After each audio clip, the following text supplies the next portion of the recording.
Dr. Priya Palankar, interventional cardiologist from Sahyadri Hospital, Pune. Hi, this is Dr. Ritu Bhatia. I work in NM Bhatia Hospital, Pune. Hello, I'm Dr. Annapurna Kalia, interventional cardiologist working at Aditya Birla Memorial Hospital, Pune. So, today we are going to discuss a very interesting trial called the RENOVATE-PCI trial. As you all know, the limitations of angiography. Angiography is just like a luminography, and it does not tell us about the lesion characteristics. What is the level of calcification, fibrosis, etc., the thrombus, and so on. So, we all know the importance of imaging nowadays. And imaging has been with us for the last 20 years, but somehow it has been underutilized so far. The penetration of imaging has been only about 16%. And now in recent years, there is a lot of interest which has grown in imaging sector. Besides IVUS, we also have OCT now. And we are trying to use more and more of imaging, especially for the complex coronary anatomies. So this study is about complex coronary anatomy and the use of image guidance. So Ritu, you want to tell us something about the study? Hi, this study, Priya, is called RENOVATE-COMPLEX-PCI trial. It was conducted in South Korea. It was an open-label, randomized prospective trial wherein more than 1,600 patients were enrolled. More than 1,000, almost 1,100, 1,092 patients were in the imaging arm, and 500 something patients were in the angiography guided angioplasty. All the patients had complex anatomy, so they were very particular about the guidelines there. Complex anatomy means either they have left main disease, or they have CTOs, or they have true bifurcation lesions. They had significant calcification. Instant restenosis was a part of it, ostial lesions, then multi-vessel angioplasty, like more than 3 vessels or more than 2 vessels actually, and more than 3 stents. So all the patients actually were complex cases, and there were only 21% representation of women. Yeah, as usual. Much better, yeah. So almost half the patients were acute coronary syndrome. Yeah, that's very important. Isn't it? Yes, That's interesting. And almost 38% patients had a diabetic also, which is like usually most of the studies had. Yeah. The usage of OCT versus IVUS was discretion of the physician. And IVUS generally also is used a little more than OCT, but here 2/3 of the patients had IVUS usage and 1/3 of the patient had only OCT usage. Yeah. I think that's about the and it was followed up. It was a long follow-up. Median follow-up was 2.1 year, and many patients were followed up to 3 years also. Yeah. So that was One thing I would just want to highlight that this was an investigator-initiated trial. Although it was funded by Boston and Abbott, but it was an investigator. Yes, and it was a multi-center trial. Yes. Anu, you would like to share the results of the study? Yes, so the results of this study were, of course, very encouraging, and that is what I think going to change our practice in future. So the primary endpoint was, of course, composite of cardiovascular death, target vessel myocardial infarction, and target basically clinically driven target vessel revascularization. So this was a composite of endpoint. So there was a significant statistically difference was there.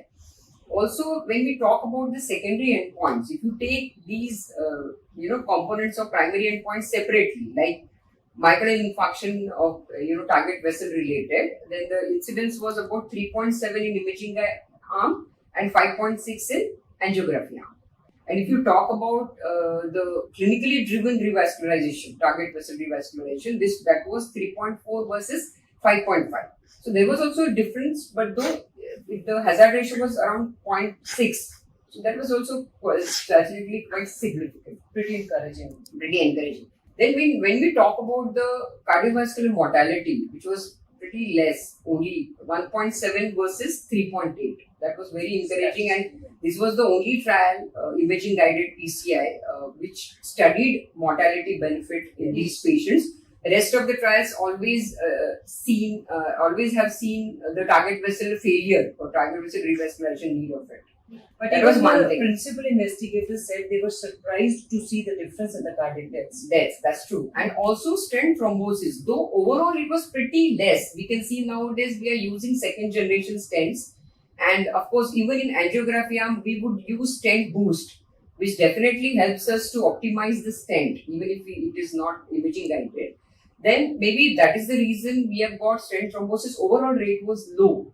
However, there was again difference in imaging guided PCIs. It was 0.1%, and in angiography arm it was 0.7%. Which is lower than the Yes, usual. it was lower than the usual one. And other endpoints, of course, contrast-induced nephropathy were same.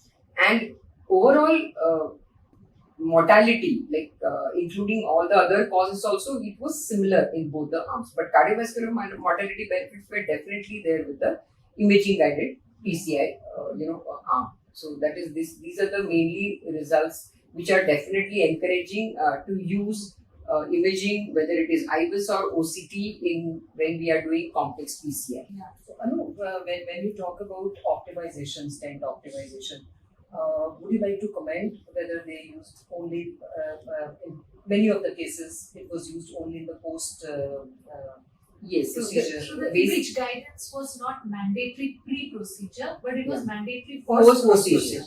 And you want to talk about, what were the stent optimization See, criteria? stent optimization, they pre-specified the stent optimization criteria. Yeah. So basically, stent optimization they defined as less than 10% restenosis compared to the reference vessel. That was number one. And the luminal area, ultimately for any epicardial coronary arteries, were defined as 5.5 millimeters square. And if it is left main, distal left main, you have to get at least 7 millimeters square of area. And proximal left main, you have to get at least 8 millimeter square area. I mean, these were the pre-specified. And again, So the rule of and you 5, should 6, not 7, have 8. edge dissections. That was also very important. That So, Anu, here and they defined edge dissections as well. Correct. And they were very pre-specified, stringent criteria, I would So say. when we talk about IVUS, the criteria 5, 6, 7, 8 applies. Yes. But for OCT, there is no cutoff like that. So for most of the vessels, they will cut off as 5.5 millimeters square. Yes. Yeah. They follow Yes. that. So they followed 5.5. 5.5. Yes. So if you look at it overall, we want to see what was different in this trial as compared to the previous image trials. You want to say something about that? How Yes. it was different from ultimate trial? See, basically, this is not the first trial imaging guided. We have been having last 5-6 years, there were different trials.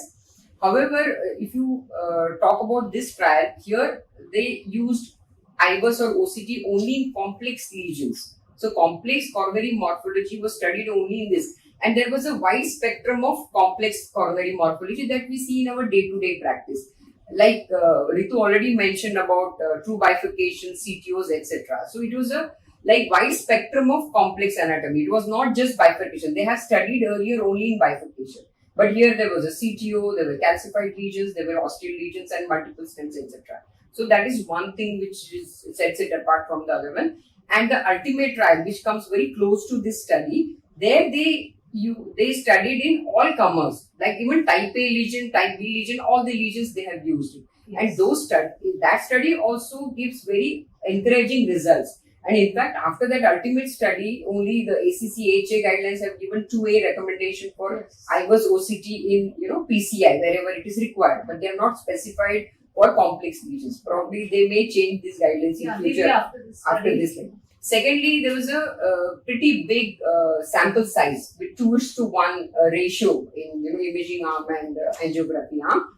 Secondly, it was the longest study, pretty good 2.1 year follow-up is a very good follow-up. Other studies have studied it for 1 year only. So, Yeah. and that's also very encouraging. Studied for 3 years. 3 years also. Yeah. Who enrolled earlier, they studied for a later. Then, of course, most important is what this study, as far as primary endpoints are concerned, is the mortality benefit. So this was the only study the investigators studied the mortality benefit, and it showed the results were very encouraging. Yeah, the results were What do you feel, very Priya? Why was the mortality benefit there as visible as the older studies? So actually there is obviously there was a better stent optimization, and because of that, I think there was definitely a much lower incidence of stent thrombosis, which was just 0.1%. That is like really a very good result. And other than that, I feel that the patients were also followed up well. Perhaps maybe that also made some And difference. there is one more hypothesis. They say because all the patients were complex.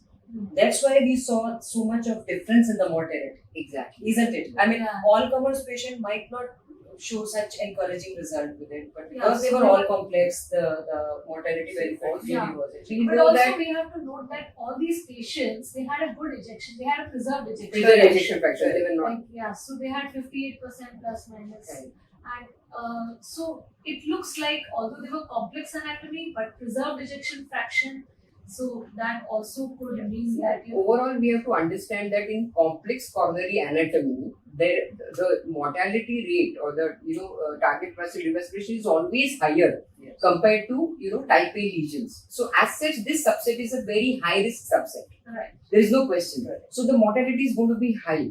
How we would try to reduce this mortality is by using IVUS or OCT in these complex PCIs, very probably we can touch whatever we have had CABG results. So, like what Syntex trial, etc. showed. So, maybe we can go closer to the CABG results in complex cases, wherein they say, okay, the results of complex scenarios like left main or bifurcation are inferior to CABG. So, probably that may be the future. Yes, and to our surprise, the definition of stent optimization was achieved only less than 45% of the cases. Yeah. That's still the very benefit. good. So imagine if we really got the full optimization, how encouraging the results could be. Absolutely. But Yeah. Ritu, I'll tell you one thing, it is very difficult to achieve the stent optimization criteria because they had very They were very stringent. stringent They were criteria. stringent. Yes. So probably, so it is okay not to have, get complete optimization of the stents,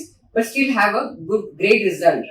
So And that is two also more things, Anpurna, as they said, the angiographically driven angioplasty had highest mortality. Right. The patients who received optimal result with stenting had least mortality, and the ones, the 55% where the optimization wasn't achieved, had intermediate mortality. Correct. So Yeah. optimization So- really helped Yes. us, Yeah, So that's that also another- encourages us, all of us, to That's try to at least Yes. achieve whatever Absolutely. best we can. Absolutely, So- absolutely. Right. In a way, I feel that they have been very candid in admitting that they had Yes. only 45% optimization. And this is like a real life scenario. Many a times when we are doing a case also, we find difficulty in passing the IVUS or OCT catheter. And, we may not be able to do a post in each and every lesion. That's So, also because of the lesions were very Correct. complex. correct. So in such complex anatomy, it is very difficult to get complete optimization of the stent. I mean, it is very difficult. Yeah. It's a real, we know the calcified heart lesions, very difficult. Yeah, so they have, it's a real world It's kind a- of yeah, data, absolutely. I think. And they were actually talking a little different results from OCT and IVUS also, subgroup analysis. They haven't really revealed that, probably the results with OCT were better than IVUS. Not There very. was They haven't really published that, but I Published. saw few graphs where there was a difference in the. There was a slight difference, but then there wasn't any statistically significant difference, or and they didn't really, the subgroup analysis, how you actually take it is, with a pinch of The salt. pinch of because salt, actually. You really, Yeah. it wasn't really targeted towards that. So I think we leave it at that. Imaging, yes, definitely does help, and the mortality benefits was a highlight of this trial, where Yes. which has not been seen in any other previous imaging trial. So I think, with that, I feel that yes, definitely for complex coronary anatomy, we must try to use image guidance. And you want to talk something about the limitations, like, Yes. there were a few things which I thought of, is like, it was done only in one country, like only South Korea. Very often we have trials done in the US or Europe, and then we feel can be extrapolated in our race.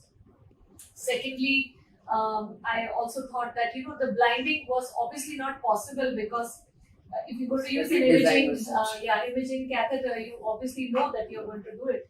but they had some defined criteria, and they had a blinded committee who was reviewing those data as well. So they tried to minimize the the bias in that way. And of course, the IVIS usage pre-procedure was not mandatory, but post-procedure was mandatory. And like it was more than 50% of the cases were done in a single center. So we would prefer a more multi-centric or Multi-continental trial, maybe that was probably trial. better, yeah. And they have done a cost-effective analysis as well. So in our country where everything is driven by cost, and Very we all know the limitations that we face in our practice. Although we want to use the best of equipment and give the best result to the patient, but in our subcontinent we have a challenge regarding most of the patients don't have insurance, or those who have insurance, some of the companies don't give the insurance for the imaging procedure. So looking at all those challenges, I think, but still now we are more and more geared up. What's your Yes, So, absolutely. you think there's a possibility that in complex coronary artery disease it might become a class 1 indication in future? I so.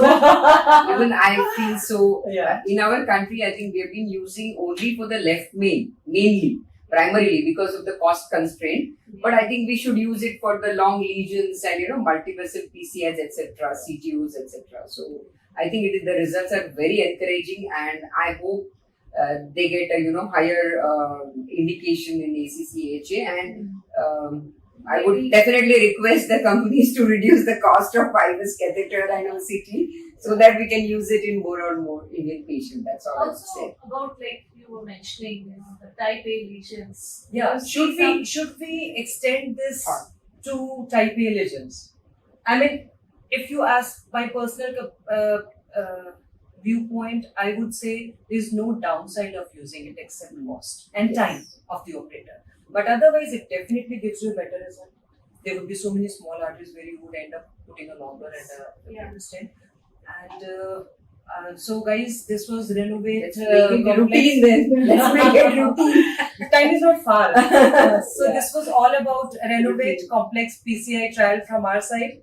Yeah, I think Yes, we absolutely. covered most of the points, and I'm sure this is going to encourage all of us to use more and more image guidance, especially in complex anatomy. And my personal experience is that when you have used image guidance in a complex anatomy, you can have a good night's sleep. Yes, that's true. So you are satisfied with the result, and you are assured of the result. Absolutely. So with that, we'll conclude today's session. Okay. Thank you. Thank you very Thank much, you. and Thank have you. a good day.